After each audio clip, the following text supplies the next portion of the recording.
Yo, yo, yo, yo, yo, what up, everybody? It's your boy, Big Husk, with your boy. Yo, yo, yo, what up? It's your boy, Twin. We are back for another episode. It's been a minute, but we hope you guys are doing fucking spectacular, fabulous, and the vibes are always immaculate. You know what I'm saying? Listen, tonight's episode, we're gonna have some fun. We're gonna have, our daily fucking clown-ass conversations. We're gonna have some life advice. We're also gonna go over a little bit of shenanigans here and there with some music talk and entertainment, because right now there's a lot of fucking dope shit going on in the entertainment industry, and that's not even including music, although that is entertainment. But so let's just jump right in. I hope you guys have all been well. There is one thing I did want to talk about early on in the introduction, and that is you guys are fucking awesome, and you guys have helped bring us to 100 listens on, I believe, Spotify, which is lit, because I know for a fact it excludes YouTube, but so I know for 100% fact that there is no YouTube statistic behind it that's aiding with these stats that we were looking at. But you guys generated 100 listens on the podcast, and for that, yo, I fucking love you guys. And Lou, go ahead, you can tell them whatever you gotta say. Let's get a clap. Let's get a clap for the audience. Oh, get a clap. Let's get that clap going. Really give a little clap. Give a little clap. A little clap for the audience. Yes, sir. Thank you to everyone watching. All right, so yeah, Lou, it's been a minute since they seen your setup, right? You got some new shit. I got some upgrades, got some shit in the background, got some lights. So yes, hopefully I'm trying to bring you guys a better setup. Looked like shit last time, but I didn't look like shit, but I didn't look like shit. It's always good to get cooler upgrades, man. It's like life, man. You always want to get better. Yeah. I think it's a vibe. I don't know. What do you guys think? I want to hear from you guys. What do you think? Yeah, you guys can let us know in the comment section of the YouTube video or on the polls or whatever. But yo, so I got a pretty funny story. So recently, I just had my 6-year anniversary with my girl, and congrats. We did our thing. Can you lower the music a little? Yeah, I'm having a hard time hearing you. Is it that loud? It's not loud. It's just I can't really hear it. That's a lot better. So, funny story. So, we and my girl are celebrating our 6 years. So she's been with me for like a couple days, and so we're fucking around in Walmart because my dog actually jumped up and broke her necklace and took a diamond out of it, and she wanted to go get a new one. So she just wanted something now, I guess, or whatever. She doesn't really want to wait for it, right? So she's like, let's go to Walmart. So look around, right? So I'm like, all right. So we go to Walmart. We're looking around. They ain't got shit, right? So we're going up and down, like we're just like fucking kicking the shit, walking around. And I was like, yo, let's go check out the toy section, cause like it's always fun going down like where like the toys and shit are. It makes you feel like a little kid again. My favorite spot in the store is always gaming and electronics. But my second favorite, it's my favorite spot. Got a special place for toys, man. So we're walking up and down the toy aisle, and you have a toy kink, because weren't you obsessed with one of our friends' toy collection? What toy collection? I have no idea. One of our friends, I collect house, and you were like, oh man, he's got a toy. I collect the Funko Pops. You see him like back there. Yeah, the Funko Pops I collect. Those are pretty cool. I geek over Apex stuff for sure. Maybe it was that. I don't know. But so we're walking into the Barbie aisle, right? Literally the Barbie dolls.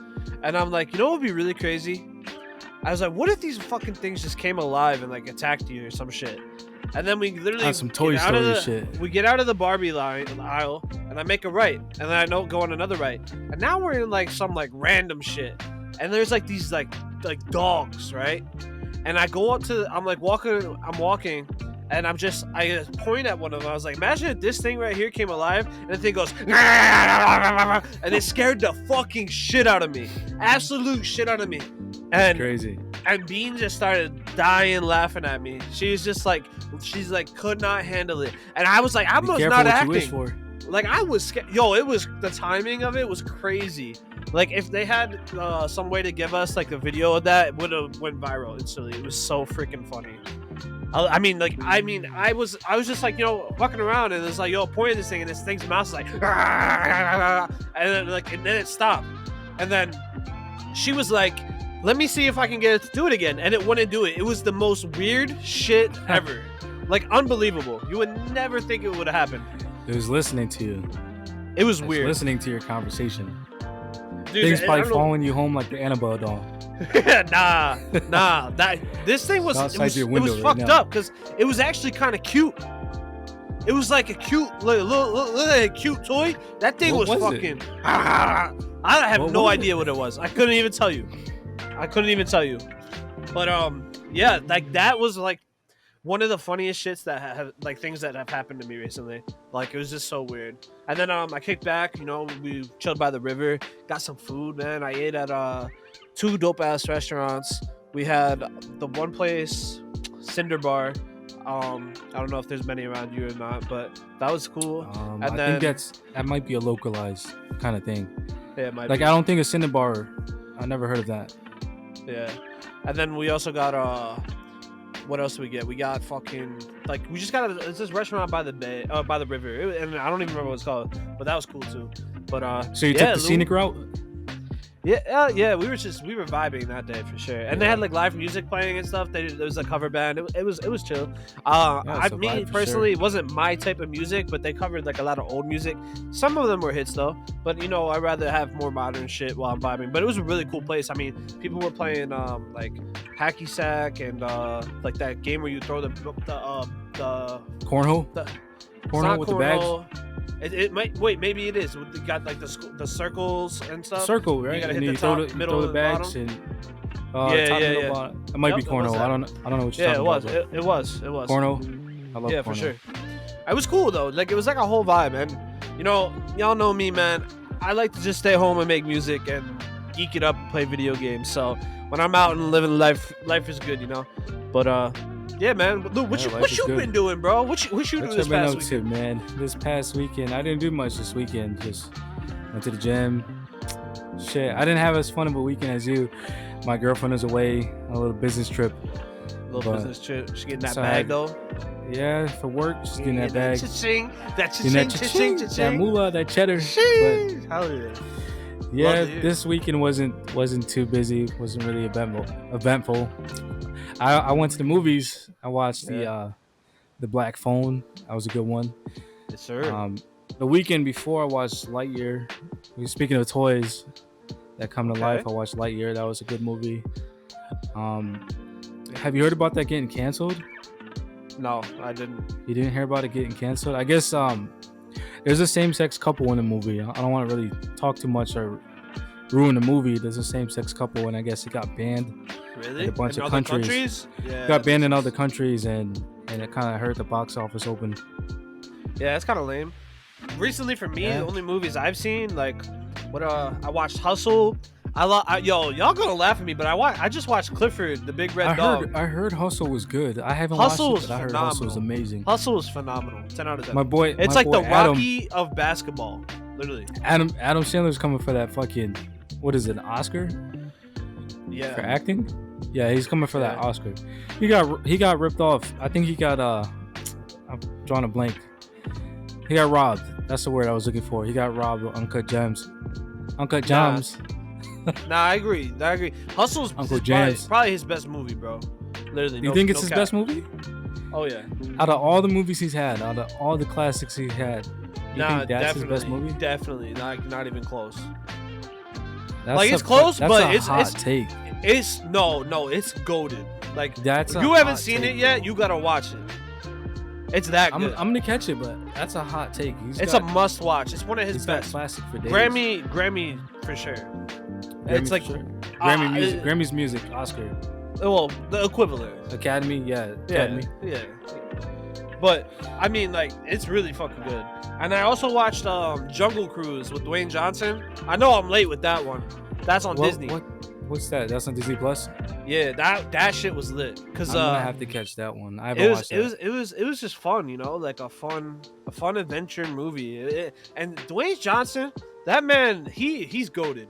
Like he's funny, and like it was just good. It was just good movie. Like it was a great Disney movie. And then like I said, I watched Clifford the Big Red Dog, which I fell asleep for part of it, but I mean it was funny, man. Like it just reminds me of my dog. Speaking of my dog, so Last night, I brought my dog in the fucking studio down here, and I usually don't do that. And this bitch, she just kept fucking grabbing my sandal. So this is my sandal that I wore. Which one? Because you have two of them. Which one was it? Oh, it was pink. It's pink. So that's the one that's more chill, right? Yeah, she's fucking goofball, but she's chill. So she comes down here and she hops on the couch in the back. She's just laying there, and then I go to turn the TV on. Podcast. Just have her chilling in the back. She would never sit still. She'd be fucking with me all the time.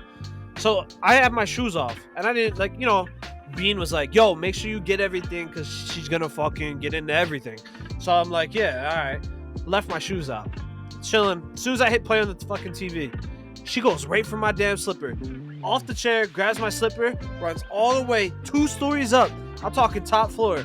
I had to run after her to get my shit because she gonna ruin it. I bring it back down, right? I'm like, "You coming back down?" She's just laying, like, she has like her own room kind of. She's like laying in her bed, and she's just like sitting there looking at me. And I take my sandal and I come back downstairs. I get halfway down, I hear her tipper tapper. She's coming right behind me. She runs all the way back down here. I put my slipper down again. She's vibing again. This bitch goes for the slipper again, does the same shit, runs all the way upstairs, and I gotta go up there again. And I come back down, and then finally, the second time, after like the 2 times she fucks with me, she finally just relaxes and chills, and we're just like vibing, like, and she's just like rolled over, like her belly out. She loves belly rubs. My dog's, that's her weakness. She's awesome. That is definitely her weakness. My goal is I would love to have her just come down here while I'm making music and vibe, because she doesn't like to be alone. She gets major anxiety. But yeah, that's kind of the story. I feel like she'd start chewing shit though. Like she'd chew up your studio. She's not a big chew. She doesn't go for cords and shit. She'll go for slippers, shoes, and you know what else she loves? Water socks. bottles. She loves socks. Right? Luna loves water bottles. The other one likes water bottles. Pink loves socks. Yeah, they were fighting each other for attention when I was up. Oh yeah. I went to pet one, the other one attacked the other one because I was petting that one. Mm-hmm. They always do that shit. Always. But yeah, yo. So I feel like we should jump into talking about some life advice shit. Now some of this shit I was just browsing and like literally looking at threads and shit, and this is some of the stuff like that people were asking, and so I guess I'll just ask you this one, Lou. It's what kind of effort do you expect out of someone that you just met for the first time? Like, what do you expect them to do for you, bro? Like, is it like someone you're dating, or someone that you're like a friend that you just met for the first time? I think you're just meeting somebody for the first time. Just simple as that. Over my years of being here, I don't put my faith too much in people. I don't expect. How do I say this? I don't expect like people to be real from the get-go. You gotta always keep your guard up, especially when you're meeting new friends. I think. Yeah. Keep an honest communication. You want to be cordial and be friendly to that person, but you still want to keep your guard up. You know. You don't want to be vulnerable. You don't want to be vulnerable. For me, I feel like if I'm meeting somebody for the first time, I really don't, because I don't fucking know them, I really don't expect shit. I just expect them to be, like you said, a genuine, nice person. Just a genuine person. Yeah. Just someone. Treat people the way you want to be treated, you know? Like, keep it cordial. Like, if I'm meeting a coworker for the first time, I'm not going to expect them to, love me when I meet them or even like me. But if we're having a working relationship, just be cordial, Keep it cool. I agree, totally. Another question that I seen on the thread was, how do you market your art to a different audience? And I know my answer, but I'm gonna go after you, Lou, because I want to see what you think. Me.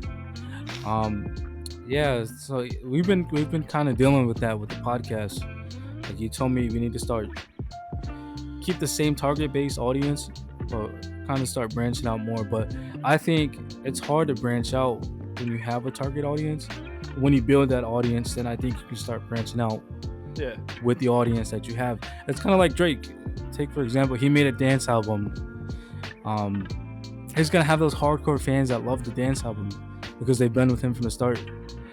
Personally, I didn't like the album, but he's going to have those hardcore fans that just ride with him no matter what. Nah, I fucked with it. I thought it was different. It wasn't classic Drake. It was a different side of Drake, and that's what's cool about it. Definitely different. Yeah. But you know, I don't blame him because a lot of people were saying they wanted to hear something different from him.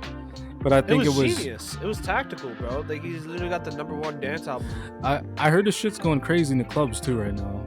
Oh, I believe it. Sticky. It's going crazy in the clubs. Of the other joints. Yeah.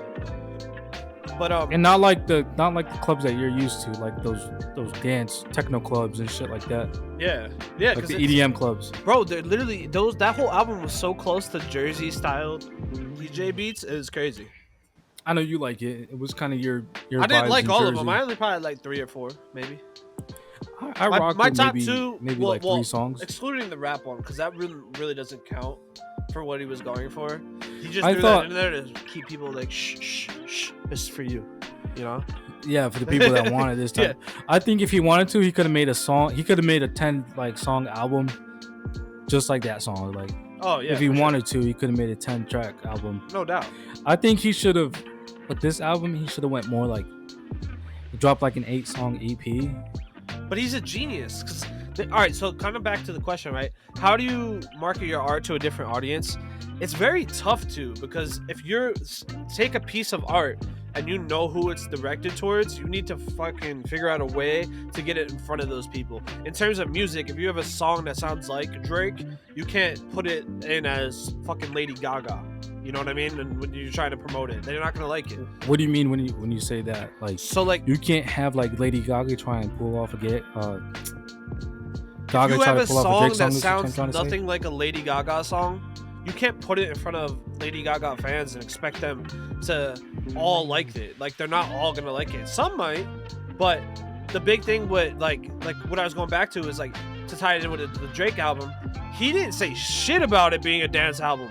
He just dropped that shit, had everybody go stream it, ran the numbers up like crazy, and then boom, what's he get? #1 album and dance it like, and nobody's ever seen it before. He's like the #1 album of all time in that genre of music, because he was genius for that. He knew that if he was promoting a dance album, not as many people were gonna check it out. Boom, like he didn't even like announce that he was dropping it. That shit came out of nowhere. He didn't drop one single. Nothing. Just dropped it. He kept that shit on and then dropped. But yeah, so I guess for me, my answer is like, how do you market to a different audience? You tie them in as the best you can if they can be fitted into it, but most likely you can't. Like, if you're gonna have to, it's very, very tough, because whatever you're creating is directly for somebody, and you need to find out who that somebody is and put it in front of those people, because that's where you're gonna get the best results, you know. But then it always varies after that, you know. But another thing that I seen that was popping off in the thread was how do you make more friends? Like, it's tough. Is it tough? Is it tough nowadays? I mean, we're a little bit older than the younger generation. We're not old by no means. We're not old. We're in our mid-20s, but yeah. I've definitely learned. Like, as the older I get, my circle gets smaller, so I don't really care to make more friends. But I think for the younger viewers, if you're in high school, college, I got involved in activities, sports. Like, I would probably have no friends if I wasn't involved in sports. That definitely helped. Just being sociable, getting out there. I think if you want to be social, it's good to be social. We were pretty social in college, you and I. Oh yeah, but football helped that. Yeah, it did help that a lot. We so were that's part of the same thing in high school. Part of a team. Like, yeah, sports helps. It also helps keeps you out of trouble, man. But so finding shit activities you like. You know what I would do right now if I was still in school? I'd be fucking joining the damn esports teams, creating an esports club. I would love to join the esports. Esports wasn't around when we were in high school. That came after. That would have been fun to be part of. Get scholarships off of gaming. I'm in. Get scholarships off of gaming. When I was in high school, I was part of like the finance club. It got me an internship. So you got to find what interests you and join it. I know there's definitely clubs out there. There's things to get into. Yeah, find people that like the same shit friends. that you like. Like you and I, we met each other in college. We like the same shit. We did the same activities. That's how we connected. It's built the crazy. friendship forever. It's crazy to think that Fortnite blew up when we were in college. That shit's kind of wild.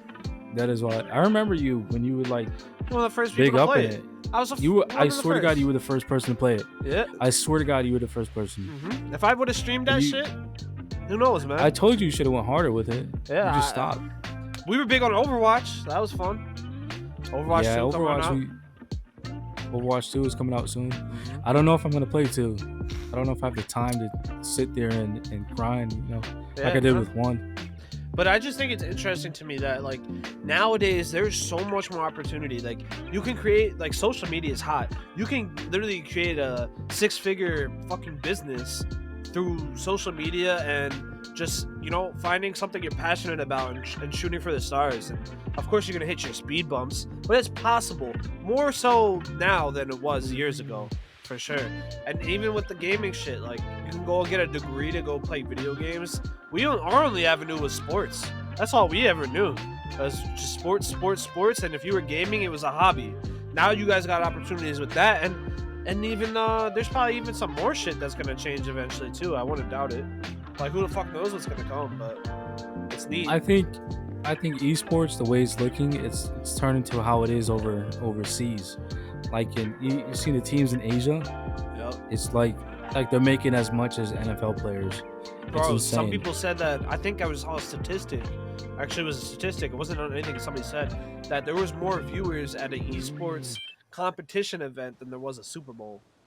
That's fucking crazy. Yeah, I believe it. I believe that. Yeah. In another country? Was that in another country? I don't know about the U.S., but yeah, it was in a whole different country, I think. I don't know what. I don't remember. It was a while ago. Maybe it was like 2 years ago. So you talked about you just went on your 6-year anniversary, but what do we say to our fans out there that are currently dating and they're having a hard time dating? We brought up a question like, how do you respond to being stood up on a date? Yeah. How would you respond to that? If I was single and I was planning on going on a date and I went to, give me a setting. Setting, the movies. Movies? All right. That's bad. I just watched the fucking movie by myself. I mean, but no, the reaction was it's like, damn. It's like, especially if it's somebody like, what if it's somebody you know for a minute, like somebody you know for like a couple months, and like that's the like you kind of taking that step forward, and then like boom, you just get stood up. So my reaction would be, if I didn't really know much and I really wanted to see a movie, I'd watch a movie. But if it hurt me a little bit to get over that, I think that I would just maybe just let it be, let it go. I mean, most of the times in these scenarios, it's not you, it's them. Maybe they're not attracted to you. Maybe they're not into you. Maybe, maybe they're not ready for that. There's a million things, but the first thing you don't want to do is knock yourself. Keep your confidence, keep your swag, wear your bright smile, wear your, this is me, and I'm gonna find somebody who's gonna fucking love me for who I am, and you just keep it on that road, and you're gonna find somebody who's gonna treat you better than you ever could imagine, really. The biggest piece of advice I ever got was like, just be yourself, and if they don't accept you for you, then fuck them. Yeah, and if they're standing you up on dates, I mean, they better have a really good reason. Of course, give them the time of day. Maybe something serious happened. Don't jump to conclusions. Don't let it happen. That's big. Don't let it happen more than once. Like if it's in a case, like one time maybe, but after that, just cut them off. It's okay to hear them out though. If it's something and like big major happens, like shit happens. Life gets crazy. Something terrible could have happened. Car could have been like, you literally broke down. Like you just gotta find, if the excuse is respectable enough for you to give them another chance, give them another chance. But if it's whack and they're capping and you just sense that fake shit, or they've done you wrong before, literally like Lewis said, cut them. It's not worth the time. Cut them off. You'll find somebody who's right for you but you can't force it. You gotta like more so welcome. You know what I think too? Better your fucking self, because if you better yourself and you worry about the shit you got going on, it's when you're trying so hard to find somebody to love and care about, that shit actually I think ends up working out against you more so than the opposite way. If you're just, you're changing your life habits to become a better person, I feel like you're gonna be more prepared for when that special somebody who comes into your life, rather than you being like, I need a girlfriend, I need to find somebody to marry, like I'm running out of time, or I'm not happy, because happiness starts with yourself, man. Let's be real here. Focus on yourself, kings. Everything else will fall in place later. Yeah. Like, focus on you first. Focus on your career. Focus on what makes you happy. Focus on those hobbies that you have. Focus on yourself first, because self-love comes first. How you gonna make someone else happy if you're not happy? You know what I mean? Yeah, I totally agree. So Lou, this is another thing that I guess you can kind of follow up with this. So talk about a little bit of dating advice. You brought up a little bit of stuff about friends earlier. How do you spot a fake friend? What is a definition of a fake friend? Like, how do you catch them early? Just how they respond to you. I would say how they respond to your success. I know you deal with that a lot. Like, you have friends that don't respond to your music the way that you would like as a friend to respond. Like me, I don't respond to your music the way you might want me to, but I'm your biggest critic also. And I always say, as a friend, you should have someone that's pushing you to be better than what you can be, No, I definitely. But I the other day we had a conversation. You said you had a high school friend that was always jealous and had a lot of animosity towards you. And you said, like, you were playing your sports, or you were in college, and he said that he wished you tore an ACL and stuff. Like, a friend wouldn't wish that, like, on a friend. Like, I wouldn't wish that on my worst enemy. Low blow, especially when, like, they know that, like, even if they're fucking saying it in a joking matter, like, it's something I'll never let go for sure. Cause it's just all jokes contain truth, but to a certain extent, yeah, I agree. But like, he might have been saying it joking, but he meant that shit down, like, deep down inside. I mean, you fast forward a couple of years now, and major life events going on. Don't I talk to the dude at all, really. So, respectfully so. I mean, I'm sure that maybe that jealousy led him to saying, oh, you know what? I hope he tears his ACL, because I don't want him to have a great career, even though at the time, for me, football was everything. That was literally what I was going to college for, everything, all that. But I would also say too, like, for me to identify a fake friend early, I think from a more, like, older viewpoint, this is something definitely harder to do when you're younger. It's just see who's there for you. Like, whose door are you gonna knock on when you really, really need somebody? Like, for example, who can you count on if you get kicked out your house and you got nowhere to live? Who can you count on to buy you food if you're starving from hunger? Like, other than your family, right? Like, that's a good way to evaluate it, because it's like, that's when shit gets hard, who's there? Because if shit's hard and they ain't there, they're probably fake as fuck. I mean, that's something you're gonna I don't know if you're gonna be able to catch that early on. If you're gonna try to catch it early on, I would say is see when they hit you up, right? If they're hitting you up only when they need something, only when they need you around, maybe it's not really 50-50. Like, it's not a 50-50 relationship. It's like, they only want to hit you up. Yeah, 75-25. They're only calling you because they need you to, hey, can you come fucking do this for me? And you're just like, yeah, because you don't know. Let me say an example. Like, I know you got friends you make music with. You have a friend that's, like, asking you for beats all the time. Like, yo, I need a beat. And then when you need something with your music stuff, they're not around, or they're not helping you out. Stuff like that. It's like it's not returned. It's like I'll scratch your back, you scratch mine type. That's a good relationship, right? In terms of business, right? But when it comes to your friends, though, it's like not everything's gotta be like that. It's like, yo, like, come over, hang out, fucking let's just chill. We don't gotta always be doing shit for each other. It's like, just vibe, and it's something that is slept on nowadays. Like, sometimes doing nothing is still doing something, in a way, you know. Sometimes it's just kicking this shit is Just kicking back. How many hanging nights out. did we kick this shit, Lou? We used to kick this shit all the time, All bro. the time. We used to get Angelo's and watch a movie. Just Vibe. kick back, just vibe. It was like an escape, really. From It's all the not about bullshit. like. It's definitely not about like what you can provide for one another. It's like where you can give. How do I say this? Like what you can give to them, like that's not tangible. Yeah. I don't know. It's like Because if you're only giving tangibles, if I'm like, all right, I need you to do this for me because it's something that's gonna help me towards my goals. It's cool and all, once in a while. But if it's like they're not, then you're just like, yo, like you want to just chill, and then like, then it's like it's just different because it's more work vibes, right? You get what you feel what I'm saying? It's a like work a environment. relationship. Yeah, that's more of a work relationship versus a friendship. So you could definitely have a friend who also work with, but it's like it's easier to identify when somebody is just being fake. I don't know.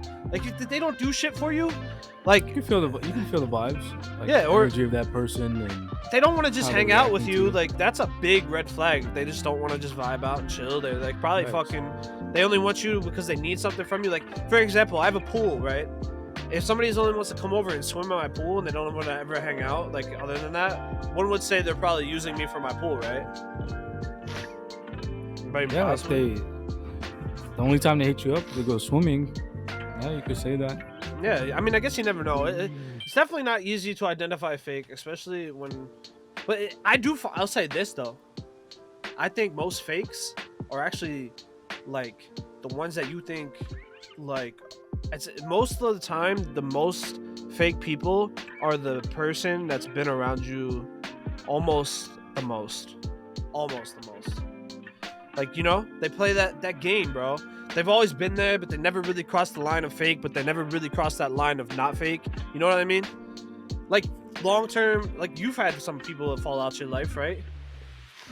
It's the same shit like you were saying with the ACL story. That motherfucker, I knew him for years. But, I mean, it's just weird energy. I don't know. Something about... Fake people they ain't gonna be there for you in a real situation. That's the clearest, you know, answer to that problem. They also, I don't know. I guess that's really all I can say. I mean, you're the 4.0 fucking college student, Lou. You gotta have a better explanation than me. Yeah, I kind of freeze up on the podcast because the shit I want to say, sometimes I don't want to sound too smart, but I think you can sort of get a vibe. You don't have to be smart to understand, like, or you don't have to be smart to identify a fake friend.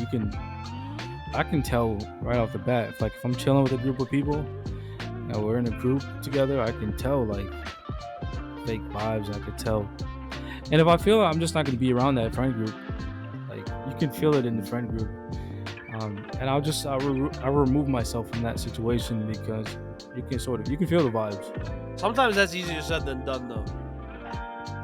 There's a lot said that. Well, if it's like a friend group you grew up with,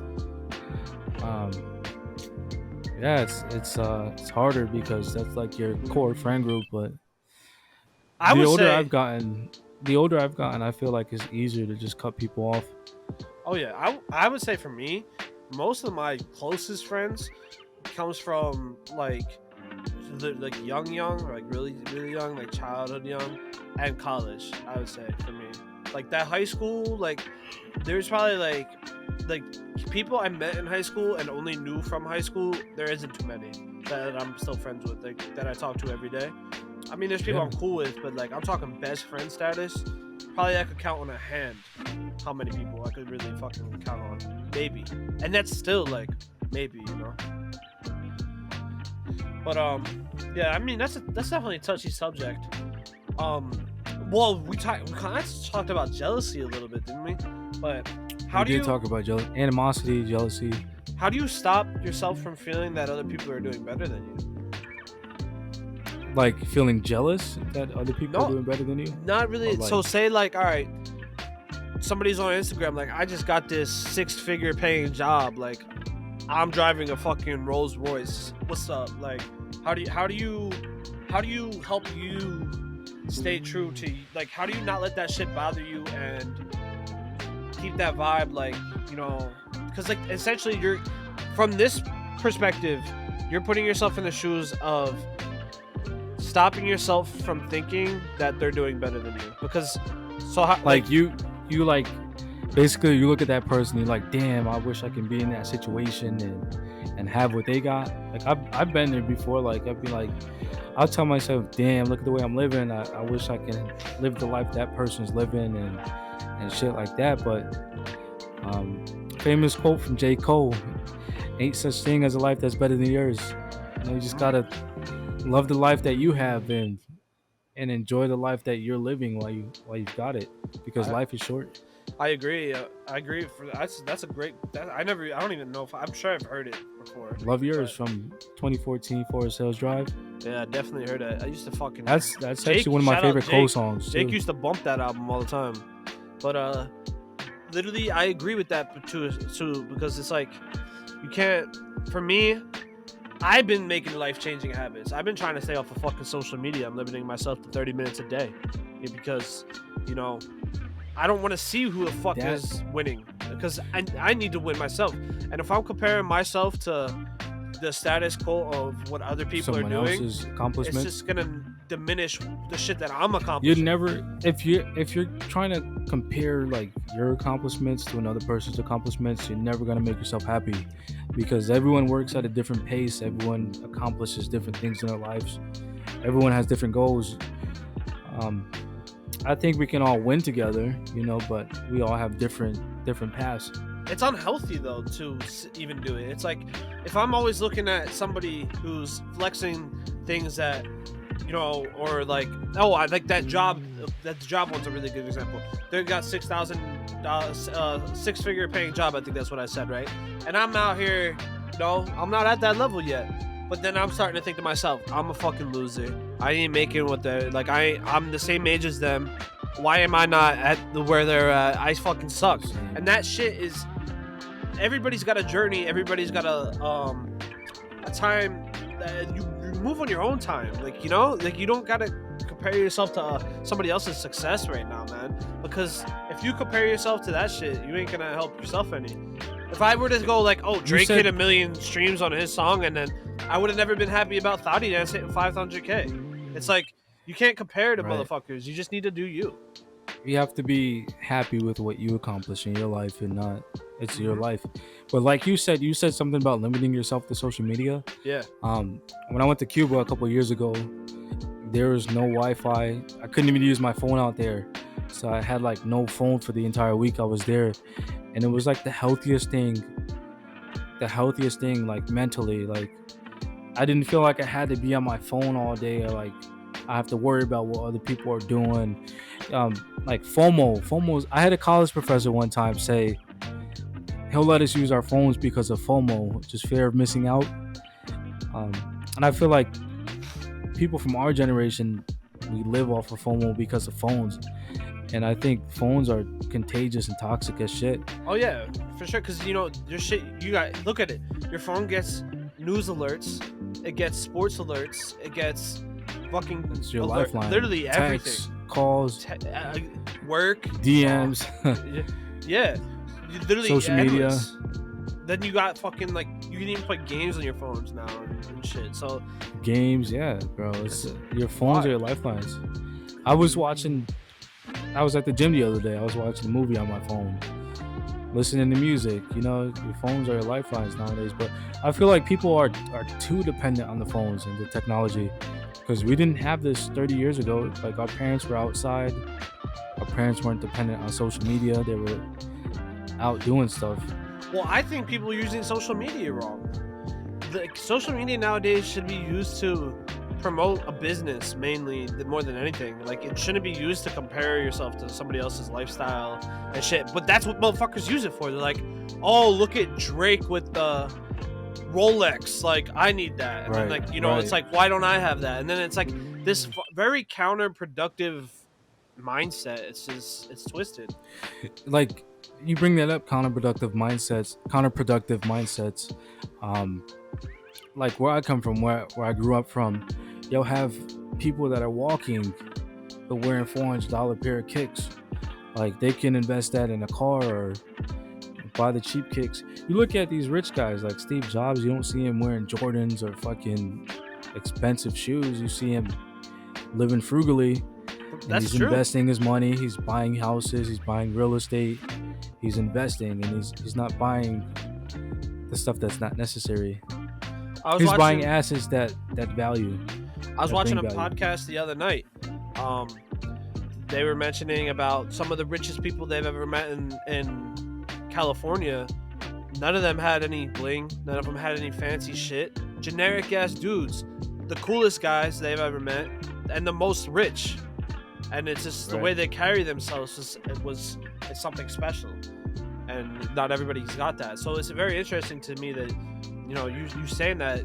Also hearing it from the podcast I watched is like definitely I feel like it's true, because if you have a lot of money, there's no reason to flex that you got money. It's like it's I mean, like, don't get me wrong, a chain, say you buy a chain, that chain could give you value, right? Because it's like, this chain means everything to me because I got here type feeling, right? But when you're going belligerently crazy and just out the wazoo, that's a whole different shit, It's like you're spending excessive amounts of money for society approval, and that's just like, that's whole different. It's not for you, I think, yeah, you bring a good point. Like, say you buy a chain and you know the value that it holds and what it brings to you.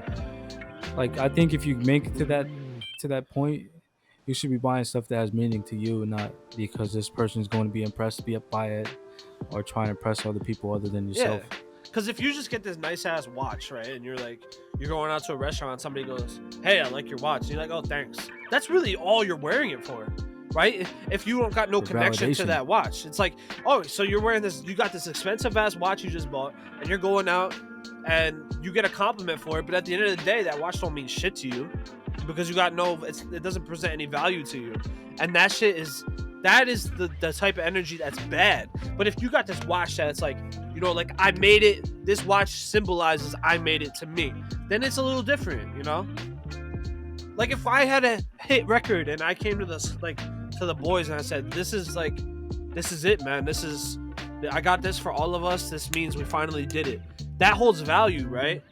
Because it's not like you're just wearing it to look cool, it's just different. It's like, so like you're saying, like, if you got a hit record, like say if Thotty Dance blew up, you're able to buy all your boys rollies from the revenue from that song. That would be kind of like a memento, like this is memories forever. Yeah, milestone. Like that memento, yeah, like a milestone. Shit's just like our fucking college rings, Yeah, true. That like we don't wear them shits because they are just like dope. Like, they're dope, but we put fucking hard blood, sweat, and tears, get fucking screamed at. Right. 2 days. Fucking get your ass out there, man. You fucking suck. You get benched, bro. Like, it's crazy. Yeah, like I couldn't even tell you the last time I wore the ring or the rings, but I'll look at them from time to time, maybe a couple times a year, and I'll be like, this is a memento or a memory of when you're looking at it, you're not like, oh, like, this is so nice, I'm gonna wear this to go get compliments tonight. It's like, nah, you're wearing that because you're fucking proud of what you did, what you accomplished. Yeah, it's just majorly different. It's a whole different vibe, I don't know, this is crazy. So yeah, you guys want to hear a little bit about the music, man? Because I've been fucking going goddamn crazy, I know you've been in the studio like crazy. Are you making a song a day, or are you doing like? I'm still doing so I'm more than likely gonna keep up with the song a week every Friday, because I think albums are dead, man. What's the point of making an album when? Why do you think albums are dead?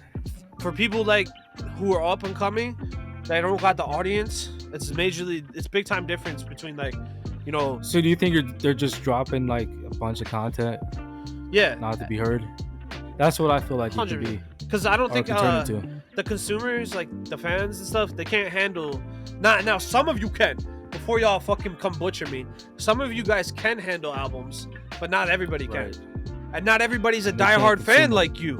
So that's that's the thing too. If you're not a diehard fan, you're not gonna want to consume that piece of art. Yeah, That's the how I diehard am with fans music. might want it, but outside of that, it's like they don't really care. They rather the first song on the album usually gets the most plays. Usually, That's true. so That's true. So yeah, for me, I'm gonna keep steering with the singles. A single a week till I blow up again. I agree. There was actually a couple of not a couple, like a bunch of questions I wanted to ask you because I've never actually had the chance to sit down with you and sort of interview you like about your career. We're always shooting shit about music, but I think it would be a good time on this podcast to talk about Big Husk and talk about his career. So I have some questions I wanted to ask you whenever you're ready. Yeah, I'm all cylinders. Let's go. You're all cylinders. So the first question was like, do you need validation in order to feel good or feel that your music is good? No, because No? I'm creating music, I'm making the shit that I love and I care about, right? I don't really need somebody else's approval to make me feel good about what I created. Now, at a certain time and point, was that maybe there? Sure, but that's a mountain you need to overcome. And once you're over that, like if you're still not past that mountain, you're not ready yet. Because you look at anything anybody's doing, not everybody's gonna like it, man. Like you could have your favorite job in the world, but somebody's gonna be like, "Hey, man, your job fucking sucks." Are you gonna listen to them? Like, nah. You're gonna like go off of what you think. It's same thing with art, you know. If you create art and you're very passionate and you love what you created, that one person who shits on you for what you made, there could be 500,000 people who fucking like it, that's just like you do. So I don't think chasing approval is good. I think in terms of art is subjective. It's like you're creating that work of art. Some people might think it's ass. Like I've looked at art paintings and I've been like, damn, how the fuck did that sell for millions of dollars? But it's beauty's in the eye of the beholder, you know. Yeah, everyone has different opinions and you gotta respect those opinions. And it's like I said, if it's something that you can't, if you are searching for other people's approval with your music, your art, with anything, just life in general, it's a bad fucking thing to like you put your mind towards. Just stop, try to get over that hump, and you know, self-belief, that it comes down to like, you know, have the belief in what you're fucking doing and let that shit carry you, you know. So you're talking about having self-belief in your art, but what if your art doesn't blow up or doesn't gain an audience? Like what do you measure in terms of success? Like, so what do you measure? How do you base that? Success should be based off of your definition of success. Like if you feel like where you're at right now you've been successful, nobody should be able to diminish that. Like nobody can take that. Like for me in my career right now, you know, I have over 1 million streams. I have had a lot of ups and downs, roller coaster vibes, but day in and day out I'm still grinding, right? So there's no doubt in my mind that right now I am successful, because not only have I achieved a lot in music, but I've also achieved a lot in life. So there ain't no taking that away from me. And it's not even like in a cocky way. It's like I worked for this. Everything that I'm doing, I put time into, like, and it's gonna continue to, it's like the snowball effect. It's gonna keep growing and growing and growing until it reaches that point where it's like I don't think I'm ever gonna stop. So it's like I'm not like, there's no like draw the line like I'm successful here. It's like I'm chasing like something that is never, it's always gonna just keep growing, because so say if you get to a point where you like never sell out concerts but you maintain a certain type of fan base, would you be happy with that, or would you want to sell out those concerts and do like world tours and stuff like that? I think the type of person that I am, I'm always gonna shoot for the moon and past the moon to the stars and infinity and beyond. But in reality, it's like, you know, as long as you're able to make a living off of the shit that you love, that's a staple of its own success. You know? That was another question I wanted to ask you, because I feel like you've done a good job at making this a business and turning this into an entrepreneurship. So like, as an entrepreneur and a business owner, like, what are some of your biggest weaknesses? I feel like that's something we should talk about as well. My biggest weakness, I feel like a lot of people can relate, is most times your biggest weakness is yourself. Literally, like, is yourself, because at the end of the day, the only person who's really holding you back from doing what you got to do and what you should be doing is you. You know, like, trapping like yourself in your own mind is dangerous, and it's like a lot of times, you know, you might be scared to step out of your comfort zone and do something Right. that you usually, you know, wouldn't do. And a lot of times when you do them things, that's what's gonna bring a lot of value. Like, I would have never thought of starting a podcast with you, Lou. This is out of my comfort zone It's for out sure, of because mine it's as well. it's a whole different creative space. It's like when I'm making music, it's behind the scenes, and you know, it's my art. It's pure.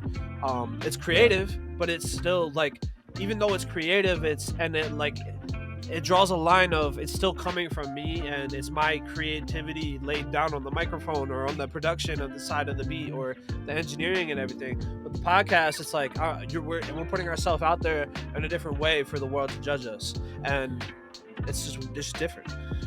I agree. You know, you're your biggest motivator. You can also be your biggest obstacle. Like, I have a story. My freshman year of college, I was going through depression. There was times where I would just lock myself in my room. I put on the freshman 15. I put on way more than the freshman 15. Freshman 30. And something just clicked one day. I started just getting better, started eating better, started going to the gym more, focusing on my health. Became a better football player, became a better classmate, better teammate, better son, better person in life in general. And I think you are your biggest obstacle at times. And you have to learn how to be your biggest motivator as well. Because if you're continuously motivating yourself, you're going to keep going. You're going to keep getting things done and accomplishing goals. Yeah, I agree. It's like, at the end of the day, I don't do it just for. I do it for me, and I do it for the people I care about, you know, and that's just shit that keeps me going. But if I didn't believe in Facts. myself, I'm not gonna get anywhere. So, I know you talked about me and you kind of being partners in this, doing a podcast together. Yeah. Do you trust and believe in your partners? Like, when it comes to doing podcasts or with your work life? I know you've got your job and your personal life. You got your music partners. You've got your partners' relationships. You know, there's partners in every aspect of life.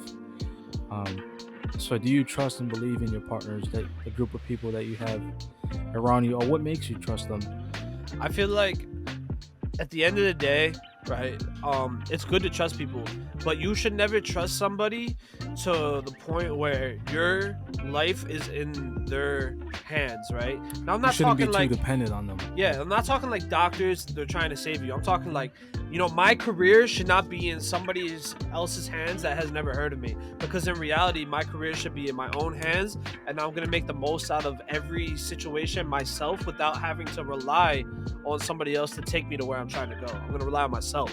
Now, does that mean that you can't have people you trust with that you work with? No, absolutely not. Like, I mean, you've been here every episode with me on the podcast, so I trust you. I feel like, you know, in a lot of ways we motivate each other and we're trying to get each other better, and like, it's good to have somebody like that in your life. And then you also have other people too, where it's like, you know, they might move on their best interests and shit, and you know, it's something that you're gonna run into in the industry of work or music or whatever. Like, you're gonna have people who only fiend for themselves and move for themselves, and that's most people. Let's be honest. Not everybody's gonna be caring about wanting to help you to get to where you are. So in order to not rely on them, it comes down to you again, man. Everything starts with you, you know.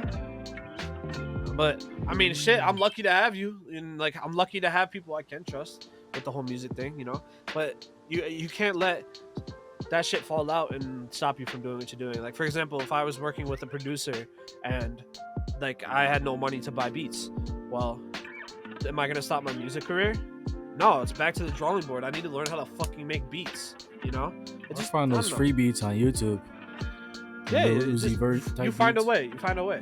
It's like, you get fired from a job, but you need money. You're gonna find a way to make money, or you're gonna fucking fold under pressure and you're gonna lose. You gotta find a You way know? to do it. Find a way to get it done. Yeah. So, like, a question, like, do you think that you can be like the biggest artist in the world one day? And you definitely would need a team if you get to that point. Would you have confidence in your team and the group of people around you at the moment to get to that point? I think if I had a team and I'm at that scale, it's a matter of when I'm at that scale and a matter of when I get that team together. You know what I'm saying? So it's like there's no ifs. It's I'm gonna be there. I'm gonna have the best team. I'm gonna be the best that I like, the best version of myself that I currently can be, and that's without comparing yourself to anybody else. You know. I agree, and I think in order to get there, you gotta put that work in. But there was another question that I wanted to ask you, because being your friend and being honest, I think sometimes you get lazy with it. Like, I know there was on TikTok you did a trend where you were supposed to like post a song every day until it blew up, and you stopped after like day 4.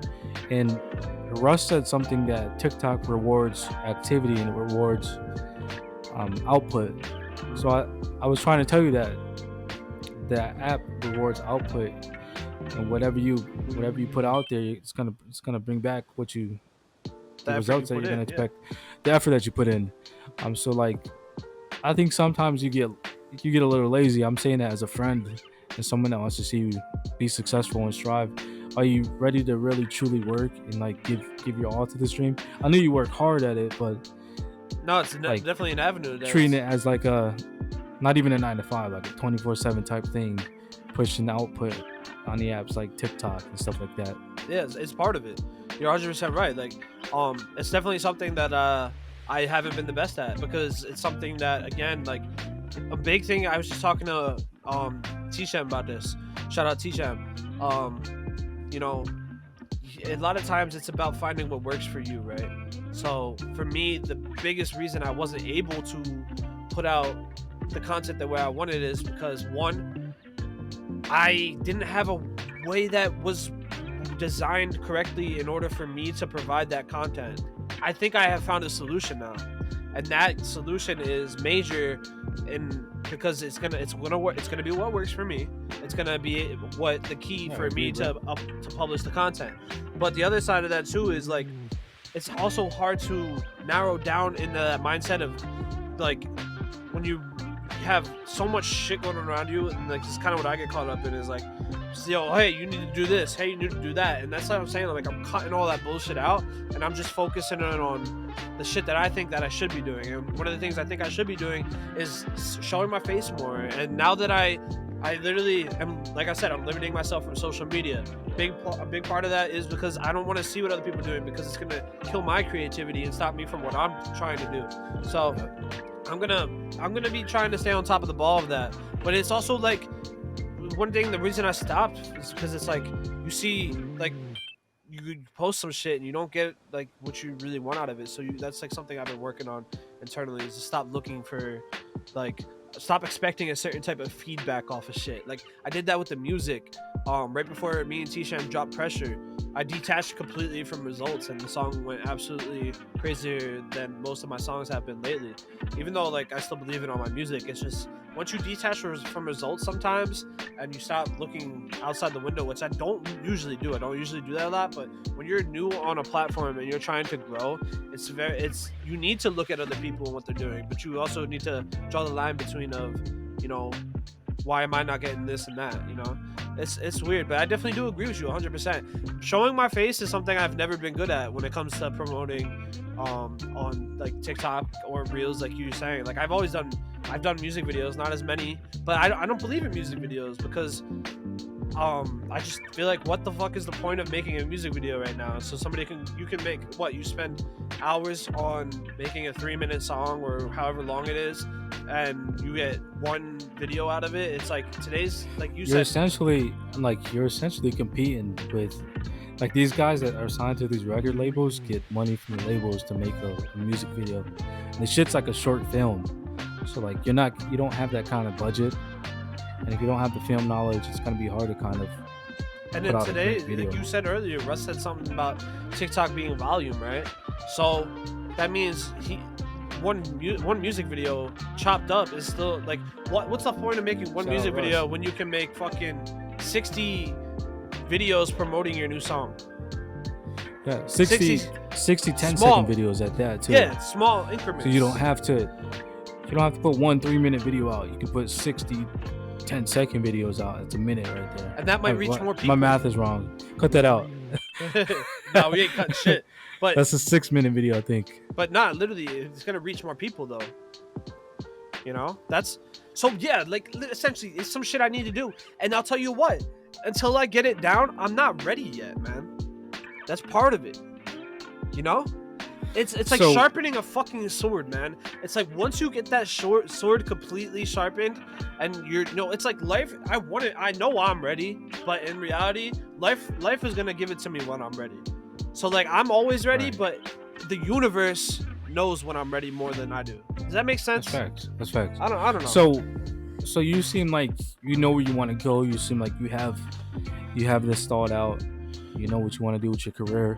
So like, what are the values that you consider when making those career decisions? Can you provide me with some examples of your values, or like some of your career decisions when like it seems like you know what you want to do, but what kind of core values do you have that you hold close to home when you make these decisions? When I'm making music, I want people to really have an opportunity to escape. Whether my song is really creative and it's not related to, anything immediately going on in my life, and it's just like a vibe, or it's just like I said earlier, my music is a creative piece of me. Whether it's shit I'm doing in real life every day, or if it's a form of fictional storytelling, right? So a core value for me is bringing happiness to other people, to where they can listen to my song and escape for 3 minutes out of their real life, no matter what, and then of course doing it for my family, doing it for my friends. I do it for my friends, I do it for my family, I do it for my significant other. Like they always will be a part of it too, but at the end of the day, it's for me too. It's like I got like a big reason why I started making music is because like I didn't want to rely on somebody else to take me somewhere. Like I was over it. Like I'm gonna take this as far as I take it. So like you want to be in control of your future. Yeah, I agree. I think that's a great way to look at it.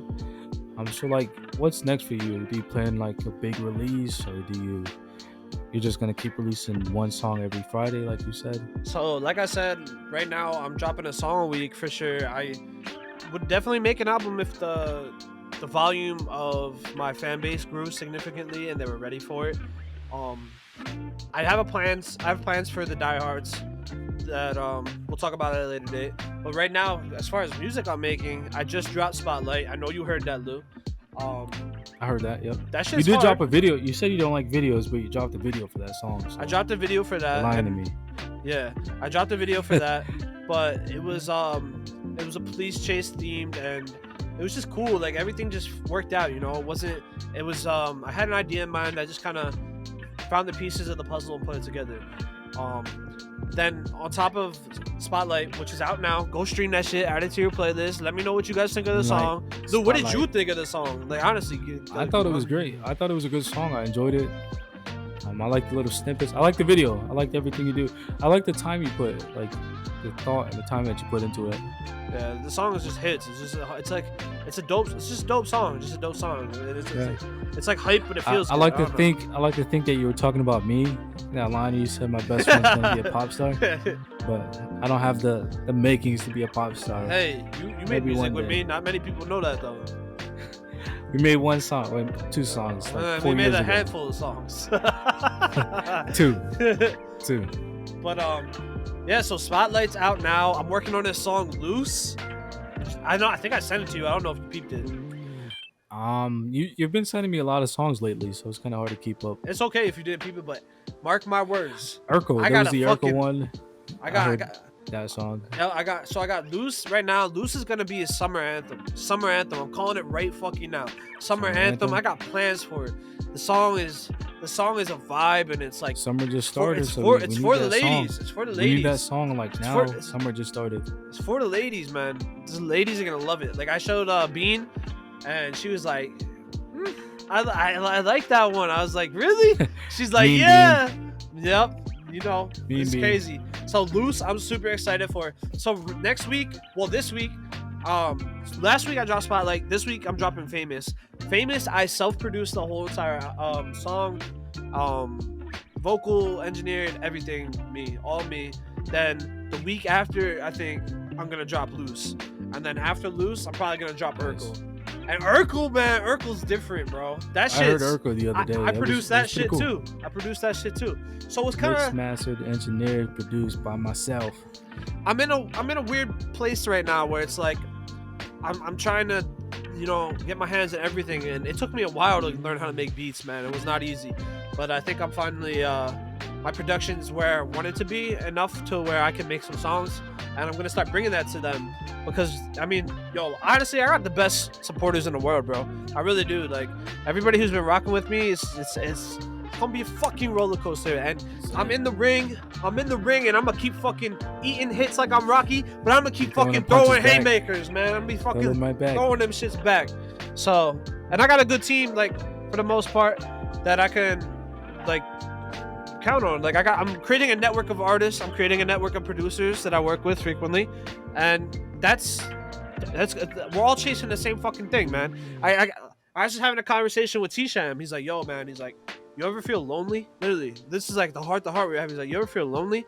And I'm like, at first I was like, I didn't really understand. Like, I was like, you had to think about it. Yeah, I'm like, what do you mean? We all do. But we all do. What he was saying is, it's a lonely grind, because not everybody's chasing shit. Some people, like, everybody can feel lonely, but in the way he was explaining it, I can relate to it. Because you can be like by yourself all the time, just grinding by yourself, making music. Like just by yourself. Mm-hmm. And you gotta start making music with people. Yeah, it's create that group that just makes you, like, you guys all go for it. It's weird, man. Like we said, find that group you have similar interests with and skyrocket with them. Yeah, it's not easy, because, like, I definitely feel like, dude, like, literally, if y'all know me, I don't leave them. Like, I'm a fucking worker, man. I'm down here grinding, literally day in, day out. Like, 3 records. I made 3 records in one day. Old me would, settle for 1. Now I'm making 3, done, like, completely done records. Like, I'm clocking in, I'm done completely. I have a whole album I could drop, but I'm not dropping it because the world's not ready for it yet. And plus, I don't know if I'm gonna make a better one. So they might never the songs might never ever get heard. Besides, y'all motherfuckers, like you, Lou, you definitely probably heard some shit, and some of the other homies. But I definitely I can feel with that though. Like, it's like you feel alone because you ain't got nobody to talk to about the shit you're trying to do, and that shit's you gotta find somebody to talk to, man. Somebody to be there and, like, just to listen sometimes. Yeah, I agree. The grind is find those people you have similar interests with, you can talk to about your days and about your hobbies. Like we said at the beginning of the podcast, finding that group that you can relate to, finding that friend group. Hell yeah, man. I don't know, man. Yeah, that was pretty much it for my questions I had for you. There's some good questions. I feel like definitely put me on a little slip and slide there for a few of them. A little slippery slope. But nah, man. So, all right, we're about to close things out here, but I did want to talk about that movie a little bit. You said that movie's goated or what? Black Phone? Oh, the Black Phone. That movie is goated. The visuals, goated. Like, I thought I was watching a movie like in the 70s. Like, it was crazy. It was great. Oh, the child actors in the show. Oh crazy shit, good. My cat just came out of nowhere. Crazy good. I heard I watched a streamer. Someone came to show the face. Oh shit, Mittens. Benny. Benny jumped down. AKA Mitten Master. Yeah. He's just showing his hands. He's got mittens. Oh, he does. He's got thumbs. Yeah. I'll show him. That'll be for another podcast. I'll let the viewers see that another day. But yeah, the Black Phone. Back to the Black Phone discussion. Ethan Hawke's performance was great. I wanted to see more of him on the screen, but I thought he was great. I would give it like an 8 out of 10. I feel like there was like some elements missing, but I thought as a whole it's a future classic. Yeah, sure. I heard I watch a lot of Twitch while I'm making music and shit, and I was just vibing eating dinner, and one of the streamers I watched was saying this is the best movie, like 10 out of 10. Like, go see it. Like, you gotta see it. It's a good movie. I'm gonna go see it. He's like, bring your fucking girl, go see it. So, hey, Bean, if you're watching this, we got a movie date to go to. But She probably won't be movie happy date about that. teen. She doesn't like horror movies. Yeah, my girl doesn't really like the horror movies either. But I heard it But wasn't much of a I forced horror her to though. watch it. He said I there was would only say- like 2 jump scares. More of a thriller, like a crime mystery kind of. Was it? It's Why is it categorized as horror at all then? Because it's a crazy dude that's kidnapping children. No spoilers. Don't spoil shit. I'm not gonna spoil it. I'm not gonna spoil a thing, but have you watched the trailer? I've seen some of it. Well, you see how creepy the fucking mask is, right? Yeah, I've seen the mask. That he's wearing. Yeah. Yeah, it's got some like cool visuals and elements. So that's what makes it scary is like the enemy figure, the Yeah, costume definitely. and shit. The enemy figure is a fucking crazy fuck. Yeah. Yeah, Well, so the whole concept of this movie is like a kidnapping movie. yeah, you can say that. But I heard the Kidnapping plot's like theme and- fucking a 10 out of 10 too. Like I've heard nothing but good things. Like you said about the child actors, I heard that they're insane. Yo, the child actors, I've never heard of the kids before. I know Ethan Hawke. Ethan Hawke's a legend, but the child actors did their thing in that movie. Carried the weight or what? Like just best. You think it's best They're- performance from a kid you ever seen? Because I'll tell you one that I It's watched up recently. there. It's up The there. It's definitely Obi-Wan, up there. the Obi-Wan, the girl, the Leia girl. She did a great. That girl's It's up good. there. The kids in the Black Phone's performance is up there with Leia's performance. But I also like the elements that I'm gonna go off topic. The scenes that they did with Anakin and Obi-Wan, like the flashbacks, that was fucking fire. Yeah, for sure. Bringing back Hayden Christensen, is that his name? Hayden Christensen. Yeah. They brought him back. He reprised his role as Darth Vader. Yeah. The end scene in the last episode with the mask, it was so dope.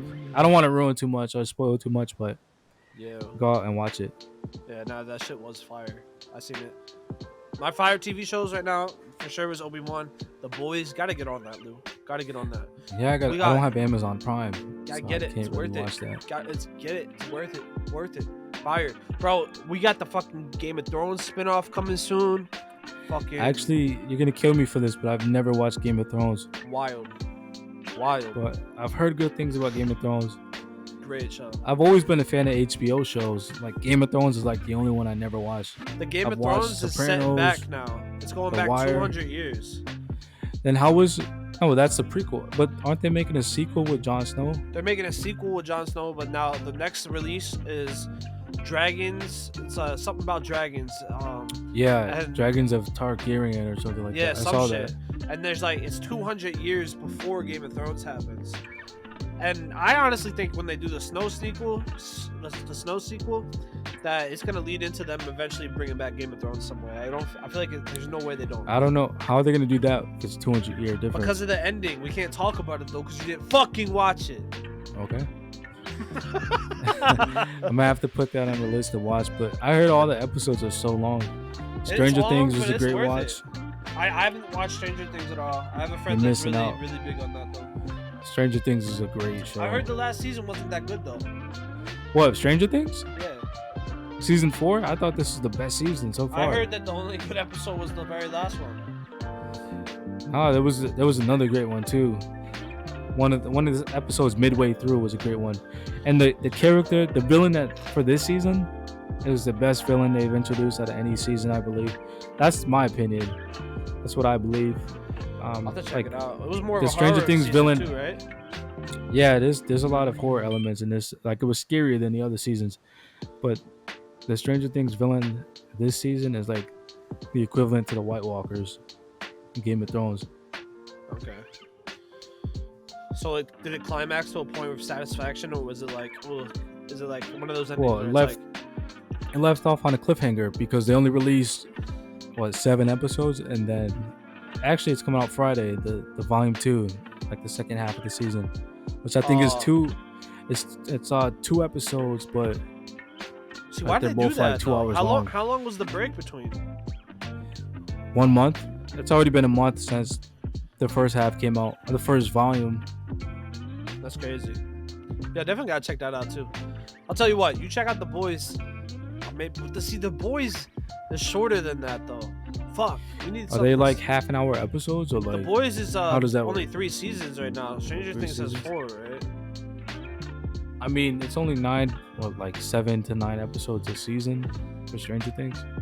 True. That's true. But yeah, man. I think that wraps up the show, man. I think this was a fucking great show.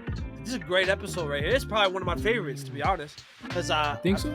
Oh yeah, content, everything we did, fucking the way we laid it out for y'all, man. Everything's straight, bro. We covered fucking a lot of shit today. You know, people need the fucking life advice. People need the entrepreneurship advice. People need the fucking entertainment advice. Go watch the fucking movies and TV shows. You know, Go watch them. Watch them. Yeah, yo. I said we wrap it up again. Thank you guys. If you guys are Thank you here, for the 100 views. if you guys hit this point in the fucking show, y'all are fucking real as shit. Y'all are real ones. And Hey, if you get this far, type bananas in the comments. type we got a bananas prize in for the you. comments. If We got a prize for you. We got a reward for you. Hell yeah. And like I said too, thanks again for helping us reach 100 plays.